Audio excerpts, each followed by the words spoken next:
நடிகர் திலகம் சிவாஜி கணேசன் வெறும் 11 நாள்ல ட்ரிபிள் ஆக்டிங்லையும் எம்.ஆர். ராதா அவர்கள் டபுள் ஆக்டிங்லையும் நடித்து 2 பேருமே இணைந்து காமெடி தர்பார் நடத்திய படம் பலே பாண்டியா.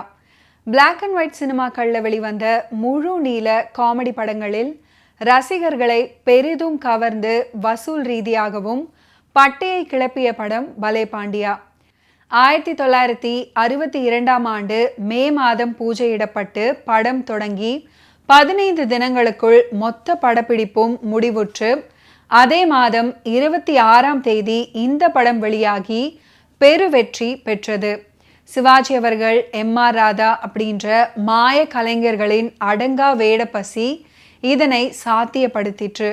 மிக வெள்ளந்தியான கதாமாந்தர்களும் நம்ப முடியாத அன்பின் ஊற்றான கதை நகர்வுகளையும் தாண்டி நகைச்சுவை மிகுந்த இந்த கதையின் காட்சி அமைப்பிற்காகவும் என்றென்றும் விரும்பத்தகுந்த இதன் வசனங்களுக்காகவும் பலே பாண்டியா திரைப்படம் காலம் கடந்து வைரமென மின்னுகிறது.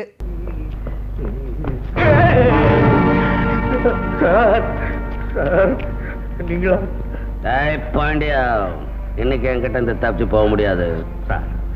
சார் நீங்க ரொம்ப நல்லவர் சார். உங்ககிட்ட இருந்து நான் தப்பிச்சுக்கிட்டு போனதுக்காக எவ்வளவு வருத்தப்பட்டுக்கிட்டு வந்துகிட்டே இருந்தேன் சார். உப்பு போட்டவங்களை மறக்க கூடாதுன்னு பெரியவங்க சொல்லுவாங்க. நீங்க ஒரு நாள் இல்ல, ஒரு வாரம் இல்ல, ஒரு மாசம் சோத்துல வெறும் உப்பா கொட்டி கொடுத்துருக்கீங்க. நான் எப்படி சார் மறப்பேன்? சார் நீங்க தர்மிஷ்டன், புண்ணியவான், உத்தமன் சார். உங்க கையால இந்த பாவத்தை நீங்க செய்யக்கூடாது. கொண்டாங்க சார், நானே சுட்டுக்கிறேன் சார். உங்க கண் முன்னாலே இப்ப நானே சுட்டுக்கிறேன் சார். அப்போ நம்ம உப்பு நல்லா ஊறி இருக்கு, அதனாலதான் உனக்கு நன்றி இருக்கு. சுட்டுக்கோ. சுட்டுக்கிறேன் சார். சுட்டு அழுவாத, சாப்பிடறேன் அழுவுறேன். கபால் சார், கபால் சார், இப்ப நான் உங்களை சுடுறதுக்கு எவ்வளவு நாடி சார் ஆகும்? ஆனா நான் உங்களை சுட மாட்டேன். என்ன கடிச்ச மூட்டை பூச்சியை கூட நான் நசுக்க மாட்டேன். கொலை செய்யறது மகா பாவம். நீங்க கொலைகாரன் ஆகாதீங்க. நீங்கள் வாழுங்க, மற்றவன் நீங்க வாழ விடுங்க.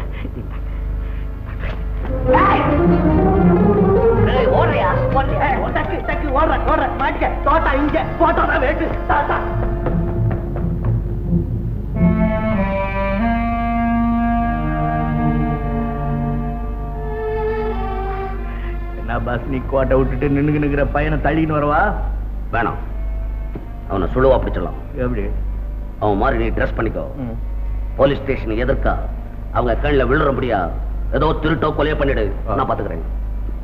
Idea bus, idea. மிக மிக சாதாரண கதைதான் பலே பாண்டியா. ஆனால் அந்த கதைக்கு லாஜிக்குகளும் நியாயமான காமெடிகளும் சேர்த்து கலவையாக்கி தந்திருப்பதுதான் படம் ஆகச்சிறந்த வெற்றி அடைந்ததற்கு முக்கிய காரணம். அண்ணியின் கொடுமை தாங்காமல் தற்கொலைக்கு முயலுவான் நாயகன், அவன்தான் பாண்டியன். அப்போது அங்கே ஒரு பெண் அவன் தற்கொலையை தடுக்க தவிக்கிறாள். அங்கே வந்த எம்.ஆர். ராதா பாண்டியனை மருது அப்படின்னு நினைத்து காப்பாற்ற செல்கிறார். ஆனால் இல்லை அப்படின்னு தெரிஞ்சதும் இப்போ சாகாத, அப்புறமா சாவு அப்படின்னு பிளான் போடுறாரு. இவன் வேறு ஆள் அப்படின்னு அறிந்ததும் பாண்டியன் ரவுடி மருது ஆகியவர்களின் உருவ ஒற்றுமையை கொண்டு பெரிய சதிக்கு ஏற்பாடு பண்றாரு. மருதுவின் ஆயுள் இன்சூரன்ஸ் தொகையான ₹1,00,000 அபகரிக்க பாண்டியனை தீர்த்து கட்ட பார்க்கிறாரு. ஆனால் பாண்டியன் சாக மறுக்கிறாரு. கீதாவின் காதல்தான் அதற்கு காரணம். ஆக அண்ணன் ஒரு விஞ்ஞானி, அவர் ஒரு சிவாஜி. ரவுடித்தனம் பண்ணுகிற மருது இன்னொரு சிவாஜி. தற்கொலைக்கு முயலுகிற சங்கர் 3வது சிவாஜி. ஆனால் இவர்தான் முதல் சிவாஜி, அதாவது ஹீரோ, அதாவது பாண்டியன், பலே பாண்டியன். 3 சிவாஜியே ரசிகர்களுக்கு இன்ப அதிர்ச்சிதான். சிவாஜி கணேசன் அவர்கள் ஏற்றிருக்கும் 3 கதாபாத்திரங்களும் 3 வித குணாதிசயங்கள் உள்ளவை. பாண்டியன் அப்பாவி, உலகமே தெரியாதவன். ரவுடி மருது பெரிய அயோக்கியன். விஞ்ஞானி சங்கர் 2ஆம் தாரம் மணந்து கொண்டு அந்த மோகினியின் கை பாவையாக விளங்கிய கடன்காரர். இந்த 3 பாகங்களையும் சிவாஜி கணேசன் அவர்கள் திறமையாக கையாள்வாரு.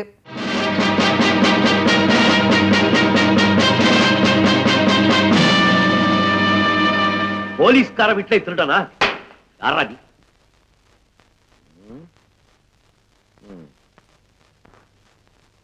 நீங்க யாரு? கேள்வி கேட்டவங்கிட்ட கால் மேல கால் போட்டுட்டு கேள்வி கேட்கறியா? 7 தடவை ஜெயிலுக்கு போனவங்க கூட ஏன் முன்னால உட்கார மாட்டான். எழுதுடா. பாயிண்ட் வா. யார் நீ? வந்து வந்து வந்ததுனால தானே என்கிட்ட மாட்டிக்கிட்ட திருட்டு ராஸ்கல். இது யார் வீடு தெரியுமா? இவங்க வீடு. அவன் வீடு இல்ல, அவங்க அப்பா வீடு. அவர்தான் இன்னும் வரலையே. வந்துட்டார. எங்க? எங்க? இவர்தான் எங்க அப்பா. ஐ சி. டேய், எழுந்துச்சு நின்னு பேசுறான். சார், தலையில அடிபட்டு இருக்கு, நல்ல வலி. ஒரு கட்டு போட்டு விட மாட்டீங்களா? ஏட்டு ராமையா தேவை இதுவரைக்கும் தன்னுடைய சர்வீஸ்ல யாருக்கும் கட்டு போட்டு விட்டது இல்லடா. பட்டை தான் கிளப்பிருக்கேன். என்னப்பா இது? என்னமோ திருடனை மிரட்டுற மாதிரி. வேற என்ன? இவர் பெரிய மகாத்மா காந்தியா? முதல்ல உங்க ட்ரெஸ்ஸ கழட்டுங்க. லட்டி கையில இருக்கிற வரைக்கும் டியூட்டி மனசுல இருந்து போகாது. இவர் யாருன்னு தெரியாமலேயே பேசிக்கிட்டு இருக்கீங்க. யார் நீ? ராஜா. என்ன செஞ்சுக்கிட்டு இருக்க? அப்பா, இவர் எனக்கு செஞ்ச உதவிக்கு என்கிட்ட மட்டும் அதிகாரம் இருந்தா இவரை போலீஸ் கமிஷனர் ஆக்கிருப்பேன். உங்க அப்பா இன்னும் ஹெட் கான்ஸ்டபிள், இவரை போலீஸ் கமிஷனர் ஆக்குறீங்களே, அப்படி என்னடா உதவி செஞ்ச? முதல்ல காயத்துக்கு மருந்து. தேவர் இன்னும் யூனிஃபார்ம்ல தான் இருக்காரு, தெரியுதா? அப்பா, இன்னைக்கு காலேஜ்ல இருந்து நான் வரும்போது 3 கேடிங்க என்ன கடத்த பார்த்தாங்க. நடக்காது. நடந்துடுச்சே. ஆபத்து நேரத்துல இவர் வந்து போடு போடுன்னு போட்டு அந்த கேடிங்களை விரட்டிட்டாரு. ராமையா தேவன் மக மேல ஒருத்தன் கை வைக்கிறதா? அப்புறம் கவனிச்சுக்கிறேன். முதல்ல இவையே உன்னை காப்பாத்தணும், அதான் சொல்லு. ஏன்பா, ஊர்ல கேடிங்க இருந்தா அவங்களை எதிர்க்க ஒரு நல்லவர் வேண்டாமா? இவன் நல்லவனா? நான் நல்லவனோ கெட்டவனோ என்ன பத்தி என்ன? கொஞ்சமா சம்பளம் வாங்கியும் லஞ்சம் வாங்காம இருக்கீங்களே, நீங்க ரொம்ப நல்லவர். ஐஸ் வைக்கிறியா? என்ன பத்தி உனக்கு எப்படி தெரியும்? எவ்வளவோ ஆசி வார்த்தைகளை சொல்லி லஞ்சம் கொடுத்தோம், அந்த ஏட்டு ராமையா வாங்க மறுத்துட்டான். அதோட இல்லாம நம்ம பாசையும் உள்ள தள்ளிட்டான்னு அந்த ரவுடி பசங்க பேசினதை நான் என் காதால கேட்டேன். நம்ம தமிழ்நாட்டுல யார் ஒருத்தர் கை சுத்தமா இருக்கிறாங்களோ அவங்கதான் உண்மையிலேயே தெய்வம். அப்படிப்பட்ட நல்லவருடைய மகளை காப்பாத்துறதுக்காக நான் தலையிட்டேன். நீ தலையிட்டு தலையில அடி வாங்கிட்டு வந்தியா? இரு, ட்ரெஸ்ஸ கழட்டிட்டு வந்து உன்னை கவனிக்கிறேன். அப்பா, கவனிக்கிறேன்னா இது போலீஸ் பாஷையா? ஆமா, பாஷா.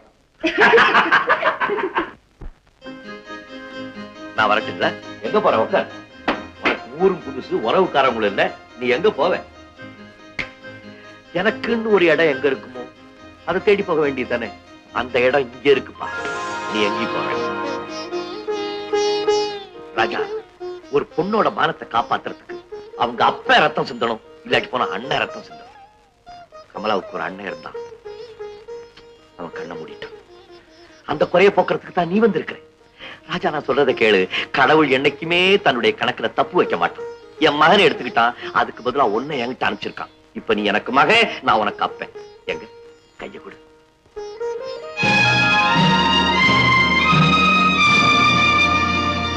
ஏப்பா, இந்த பாசத்துக்கு நான் அருகதையானவனான்னு பாக்குறேன். ராஜா, நான் ஜாதியில தேவைப்பா. யாராவது எங்களுக்காக ஒரு சொட்டு வேர்வை சிந்துனா அவங்களுக்காக எங்க தலையே கொடுக்க நாங்க தயங்க மாட்டோம். ஆனா நீ எங்க குடும்பத்துக்காக ஒரு ரத்தத்தை சிந்திருக்கிய, உனக்கு நான் எப்படிப்பா நன்றி சொல்லுவேன்? மகனுக்கு அப்ப நன்றி சொல்றதாவது. நீங்க உணர்ச்சியில உறவை சீக்கிரம் உண்டாக்கிட்டீங்க. ஆனா இந்த உறவு கடைசி வரைக்கும் அருந்து போகாம இருக்கணுமே. ராஜா, உறவுங்கிறது கயிறால கட்டி வைக்கிறது இல்லப்பா, அருந்து போறதுக்கு. அது பாசத்தால கட்டப்படுறது. சரிப்பா, நான் ஒண்ணு சொல்லுறேன். உனக்கு என்னைக்கு அந்த உறவை ஏத்துக்கணும்னு தோணுதோ அன்னைக்கு நீ எனக்கு கை கொடுத்தீங்கன்னா போறோம். அண்ணா, அப்பா யூனிஃபார்ம்ல இருந்தாதான் ஹார்ட், இல்லன்னா சாஃப்ட். யூனிஃபார்ம் சொன்னோன்னு ஞாபகம் வருது. அம்மா, சம்பள பணம் அந்த பாக்கெட்ல வச்சிருக்கேன், அதை பத்திரமா பீரோல வச்சு போட்டு. ஆமா, இங்க என்னவோ பெரிய திருட இருக்கிற மாதிரி. இந்த ஹெட் கான்ஸ்டேபிள் வீட்டுக்குள்ள எந்த திருடனும் வர முடியாதுப்பா. இந்த காலத்துல நல்லவன் யாரு கெட்டவன் யாருன்னே தெரிஞ்சுக்க முடியலையே. பாத்தியக்காரனா வர்றாங்க, திடீர்னு பேங்குக்கு வேட்டு வைக்கிறாங்க, துறக்க முடியாத பூட்ட கூட எப்படியோ திறந்துடுறாங்க. ராஜா, இவங்களை மட்டும் நான் பிடிச்சிட்டேன், அதுக்கப்புறம் நான் யாரு தெரியுமில்ல? யாரு? ஏட்டு ராமையா இல்ல, சப் இன்ஸ்பெக்டர் ராமையா தேவர். இரு இரு, என்கிட்ட கிடைக்காமையா போயிட போறாங்க. யாரை எங்கே வைப்பது என்று யாருக்கும் தெரியலை அப்படின்ற ஒரு பாடல் நடிகர் திலகம் சிறையில் இருக்கும்போது பாடுவதாக அமைக்கப்பட்டிருக்கும். இந்த பாடலின் பின்னணிக்கு ஒரு சம்பவத்தை சொல்வார்கள். இந்த திரைப்படம் வெளிவந்த காலகட்டத்தில் தமிழகத்திற்கு சட்டமன்ற பொது தேர்தல் வந்தது. திமுக தலைவர் அண்ணாதுரை காஞ்சிபுரம் தொகுதியில் தோற்று போனார். இதற்கு முன்னரே திமுகவை விட்டு வெளியேறிய கண்ணதாசன் அவர்கள் தமிழ் தேசிய கட்சி அப்படின்ற அமைப்பை நிறுவியிருந்த போதிலையும் அண்ணாதுரையின் தோல்வி அவரை பாதித்ததாகவும் அதனால் இந்த பாடல் எழுதினார் அப்படின்னும் சொல்லுவார்கள். ஆனால் இது எந்த அளவுக்கு உண்மை அப்படின்றது தெரியவில்லை.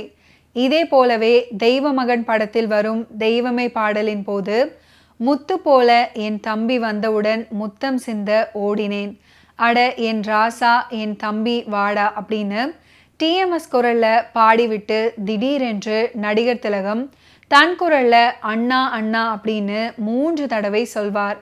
டாப் ஆங்கிள் ஷாட்டாக எடுத்திருப்பாங்க. அது வெளிவந்த போது அண்ணாதுரை இறந்து விட்டார். நடிகர் திலகம் அண்ணாவிற்கு அஞ்சலி செலுத்தியதாக சொல்லுவார்கள். இதுவும் உறுதி செய்யப்படாத ஒரு தகவல்தான்.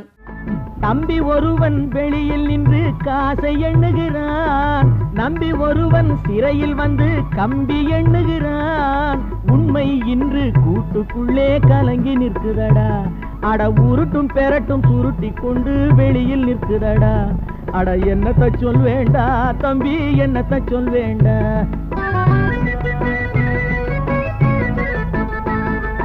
யாரை எங்கே வைப்பது என்று யாருக்கும் தெரியலே, அட அண்டங்காக்கைக்கும் குயில்களுக்கும் பேதம் புரியலே, பேதம் புரியலே.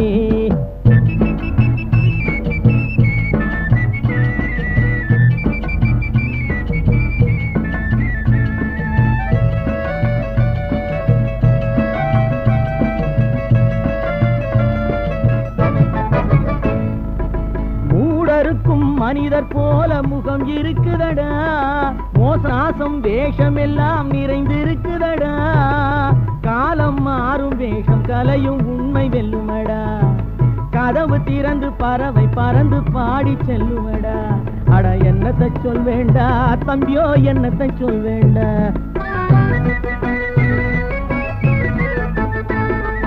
யாரை எங்கே வைப்பது என்று யாருக்கும் தெரியலே, அட அண்டங்காக்கைக்கும் குயில்களுக்கும் வேதம் புரியலே, வேதம் புரியலே.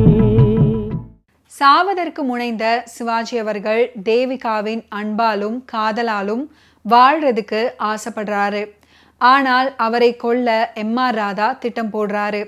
அப்போது ஓரிடத்தில் சிக்கி மாட்டிக்கொள்ள அங்கிருந்து மிகப்பெரிய அதே சமயம் பைத்தியக்கார செல்வந்தரிடம் மாட்டிக்கிறாரு. தன் பையன் அப்படின்னு சிவாஜியை நினைக்கிறாரு.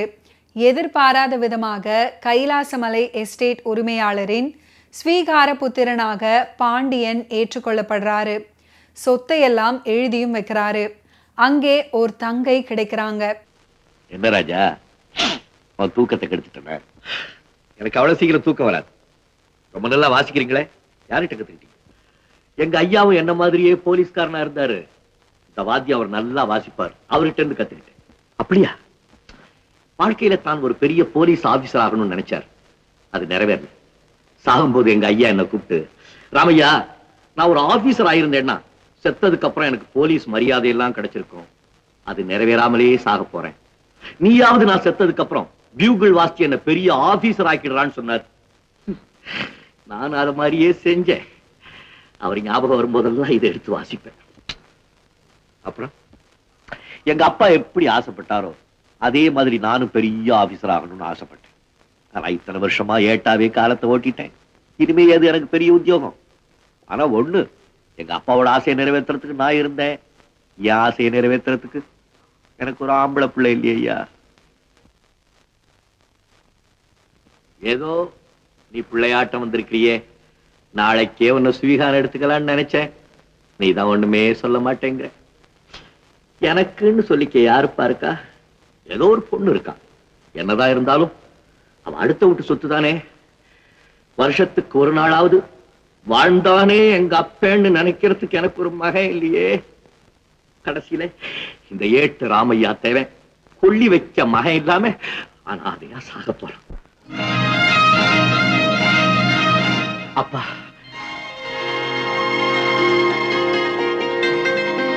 ஐயா, நீ என்ன அப்பான்னு கூப்பிட்ட? ஆமாப்பா ராஜா, இது நிரந்தரமான அன்பா இல்ல என் ஆறுதலுக்காக சொல்றியா? இல்லப்பா, உண்மையாக சொல்றேன். உங்களுக்குன்னு யாருமே இல்லைன்னு சொன்னீங்க. கார்த்திகை மாதிரி எனக்கு யாரும் இல்லை. நான் உங்களுக்கு மகனா இருக்க சம்மதிக்கிறேன். ராஜா, அப்படின்னா நாளைக்கே சுவீகாரத்துக்கு ஏற்பாடு செய்யட்டுமா? சரி. கதை விவாதம். லொகேஷன் பார்க்க வெளிநாட்டுக்கு செல்வது அப்படின்னு தயாரிப்பாளரின் தலையில் கை வைக்கும் இந்த காலகட்டத்தில் எதுவுமே இன்றி சிவாஜி அவர்கள் நடிக்க 15 நாட்களில் தயாரிக்கப்பட்ட படம் பலே பாண்டியா. 1962ஆம் ஆண்டு அப்போதைய அதிபர் ஜான் எஃப் கென்னடியால் அமெரிக்காவுக்கு அழைக்கப்பட்டார் நடிகர் திலகம் சிவாஜி கணேசன். இந்தியாவின் கலாச்சார தூதராக அமெரிக்கா சென்ற முதல் கலைஞர் அப்படின்ற பெருமை பெற்ற சிவாஜி கணேசன் அவர்கள் நியூயார்க்கின் நாயக்ரா நகரின் ஒரு நாள் கௌரவ மேயராக நியமிக்கப்பட்டார் சிவாஜி கணேசன். சிவாஜி கணேசன் அவர்களுக்கு முன் இந்த பெருமையை பெற்ற ஒரே இந்தியர் ஜவஹர்லால் நேரு மட்டுமே. அமெரிக்காவுக்கு புறப்படும் முன்பாகவே பலே பாண்டியா திரைப்படத்தில் நடிக்க ஒப்பந்தமானார் சிவாஜி அவர்கள். 1962ஆம் ஆண்டு மே மாதம் 2ஆம் தேதி படப்பிடிப்பு அரங்கத்திற்கு வந்தார். 11 நாட்கள் தொடர்ந்து ஸ்டூடியோவிலேயே தங்கியிருந்து திரைப்படத்தில் நடித்து முடித்தார். அதுவும் ஒன்றல்ல 3 வேடங்களில் நடித்தார் சிவாஜி அவர்கள். MR ராதா 2 வேடங்களில் நடிச்சிருப்பார். விறுவிறுவென படப்பிடிப்பை முடித்து வெளியிட்டார் இயக்குனர் BR பந்துலு. 3 வேடங்களில் ஒரே கட்டத்தில் படப்பிடிப்பை முடித்து அட்டகாசமான நகைச்சுவை படம் என கொண்டாடப்பட்டது பலே பாண்டியா. 3 வேடங்களில் சிவாஜி கணேசன் அவர்கள் நடித்தாலும் அவருடைய கால் ஷீட் வெறும் 11 நாட்கள் அப்படின்றது கூடுதல் சுவாரஸ்யமான ஒரு செய்தி. பலே பாண்டியா திரைப்படத்தில் நடித்ததன் மூலம் மிக குறுகிய நாட்களில் ஒரு முழு திரைப்படத்தில் நடித்தவர் அப்படின்ற சாதனையை படைத்தார் நடிகர் திலகம்.